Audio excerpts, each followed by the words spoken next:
Password master. Okay, so we've got to fight Tomator in 5 stages. And there's a lot of RNG, but it's manageable RNG. So first is the Hodor stage. We're going to just go down here. What he needs to do is collect some bombs. 1, 2. Now, we're going to hang out here.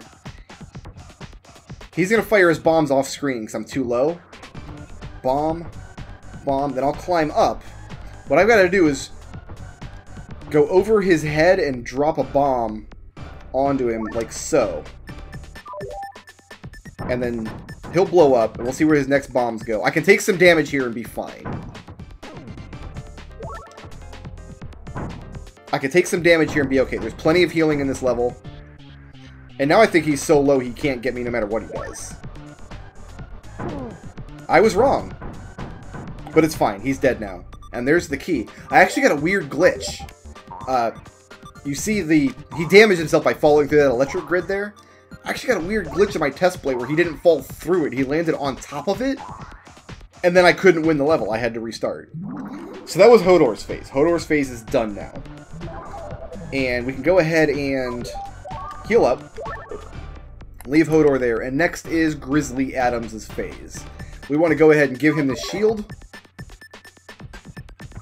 His job is to go get this blue key. And this is probably the hardest part of the level. If you can get through this, you're in good shape. It is nice that it gives you this flaming arrow. We'll turn this gravity off. Make sure you remember the positioning of these trampolines, because that's important on your way back. And we can actually skip the ladder and just land here. Okay, good. So, what we have to do here is stand on the right side of this platform, because what happens is, if I get hit by his lasers, I can take the damage. That's fine. However, if he knocks me into that blue sparkety thing...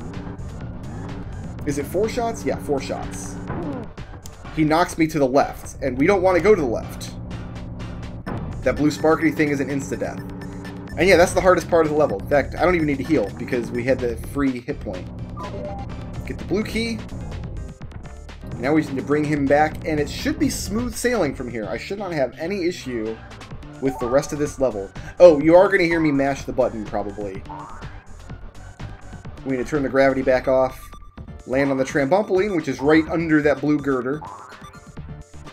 If you forgot and you land on the laser grid, don't yell at me about it. I told you to pay attention to the positioning of those trampolines. Yeah, you're going to hear me hammer the button to make sure that I hit this thing. And you're also going to hear me hammer the button here to make sure that I hit this next button too. And I got it, no problem.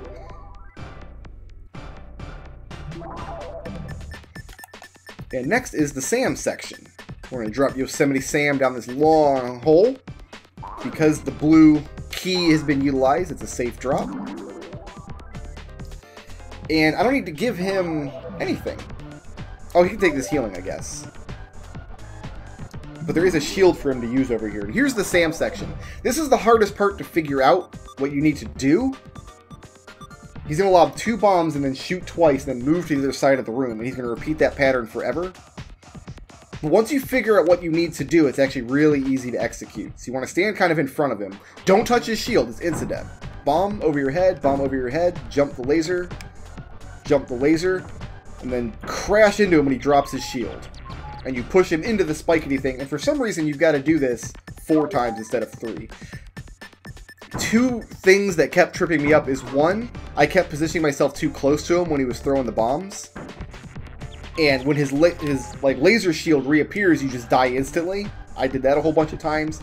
And 2, remember, Sam has to be moving forward a little bit before, like that, I did that wrong. Remember, he has to take 2 steps before he'll start charging and his headbutt will come out. 1, 2, boom, right there.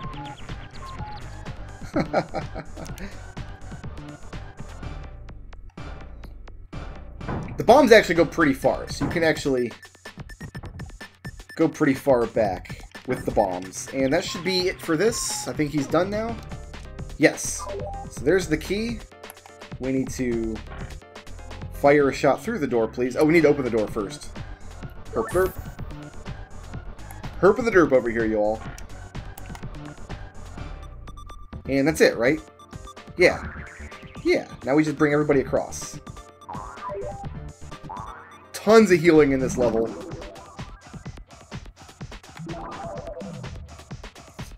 We actually... Oh, Hodor still has a bomb! I actually want to give Hodor this shield, I think.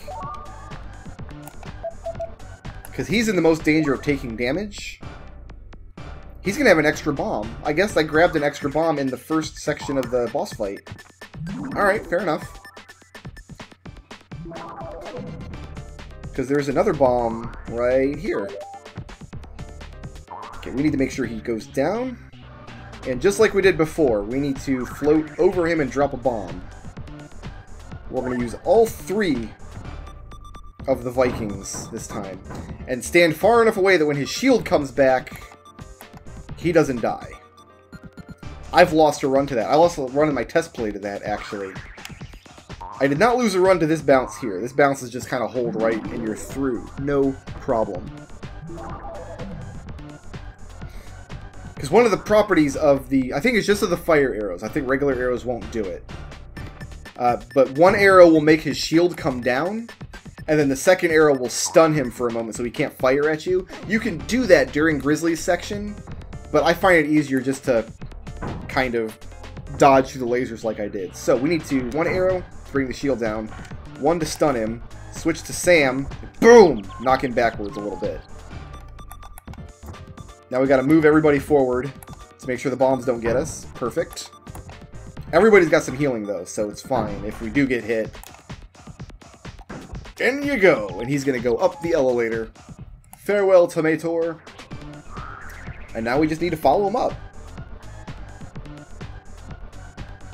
And then the same thing again, basically, on this screen here. That's a good spot. Let's see where the bombs go. Oh, he doesn't do bombs on this screen. Oh, he does. He lobs them straight forward. They just crash against his shield ineffectively.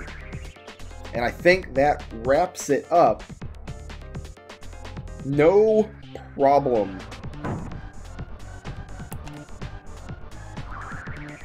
I remember I streamed this game last year. Actually, it's been longer than that. It's been a couple of years now, maybe. I think I was in my old apartment when I streamed it. But yeah, I was on this level for hours. It took forever. Get out of the way there. And... move you forward. Move you forward. Actually, I think I can get the button from right here. Let's wait for him to throw the bomb. Where's the bomb? There you go. Bye-bye! Bye-bye, Tomator! Did I do that my first try? I didn't die against the boss fight. I didn't lose or have to retry once. But you see what I mean. There is still RNG involved. It's just... it's more manageable. Let's enjoy the epilogue of Lost Vikings together, guys. Yeah. I kind of wish now that I had stuck it out when I was a little kid on the Amiga when my dad had this game. But, I don't know, maybe I wasn't mature enough yet. Like, maybe I didn't have the stick-to-itiveness to really play these 30-minute long levels that you have to replay over and over again. With the exception of that one level in Wacky Land and the arena, we pretty much just did a quick tour of the game. Because when I've just done a test play and you just go through the levels pretty quick. The actual gameplay loop is playing like the first half of the stage over and over and over and over and over, learning each step of the second half of the stage by dying to it. That's kind of how the gameplay loop works. And if you're not in a good place with that, you're not going to have fun with the Lost Vikings. And I don't think that I would have been in a good place with that as a little kid. Although, I don't know, I did solve the Bard's Tale on my dad's Amiga at around that same age. I did complete Bard's Tale, and that's more of a grindy game, though. Although you can still lose state and have to replay 30, 40 minutes, so I don't know, maybe I could have done it. Through the time door one last time, because it turns out Hodor can't fly a spaceship after all. And I did learn the difference between this screen. Because the Amiga doesn't have the Mode 7 graphics, there's also a DOS version of this game that I didn't know existed. But instead of, like, you falling towards the spiraling time door, the time door stays stationary and the Vikings spiral towards it. I think the SNES version is better. Also, here's that ear-bleeding music again! Although in the epilogue, I think it works better. We've made it back to our wife and kids, our identical-looking wives, and our 5-foot-tall toddlers with Viking helmets and diapers. Amazing. The Lost Vikings are very virile, I suppose. Whew. This was fun. I'm glad we got to go through this game. I'm glad Dadav selected this as his game and I got to go through it again. Lost Vikings 2 is basically just more of the same. It's the same exact kind of levels. The Vikings have... What happens at the beginning of the game is they beat up a big robot and they all get cybernetic implants and stuff. So they all have different abilities. Yosemite Sam... Oh, Hodor's awesome jig. I forgot about Hodor's awesome jig. I dig it. I like it a lot. In fact, even though we go through the Viking rock concert here on the credits, you got Yosemite Sam on lead guitar, you got Grizzly Adams over there on bass, a tip-a-tap in his foot, and you got Hodor in the back, beating the drums to death. But you know what? I like the Hodor jig so much. Bibbidi-bobbidi-boo.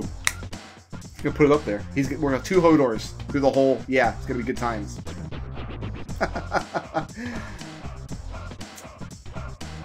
Yeah, I enjoyed this game. And Lost Vikings 2 is very much more of the same. I think Sam gets a double jump, and he can now break blocks above him as well as to the side if he hits them with his helmet. Hodor gets like a fart move, where if he's gliding, he can fart to gain some altitude. And he can shrink. He can shrink down to like a mini Hodor and fit through little tiny crevices. Grizzly loses his bow, but he gets like a bionic commando arm that he can shoot in a bunch of different directions and uses a grappling hook to grapple across gaps. So he gets a little bit of mobility. And then in addition to that, there's 2 new characters. There's a werewolf and there's a dragon. And the game only gives you 3 characters on each level, and each level is designed to be solved with the characters you've given, but it mixes it up. You have a much wider variety of abilities. And that's kind of the Lost Vikings 2. Other than that, though, it's pretty much the same game. I don't like the bouncy ball guys. I gotta say, not a fan.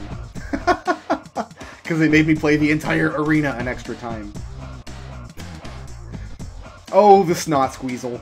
You know what? Me and the Snot Squeezle, we're okay. We're okay now, Snot Squeezle. It wasn't your fault that I got stuck in Wacky Land for so long. Where was this thing? Oh, this was in the spaceship in the very, very beginning of the game. The first couple of spaceship levels. They didn't put any of those in the spaceship levels at the end. That's kind of strange. And that was... Oh, Factory Ball. Yeah, whatever. I killed a bunch of them.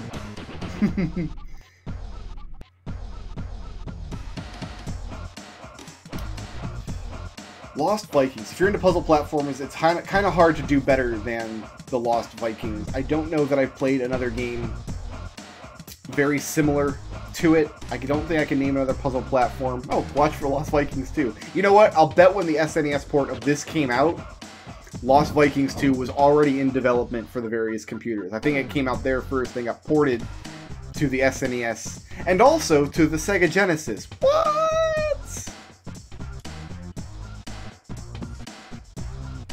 Shoutouts to Umbaglow for sponsoring this video, and to everybody who helps make my channel possible by supporting me on Patreon.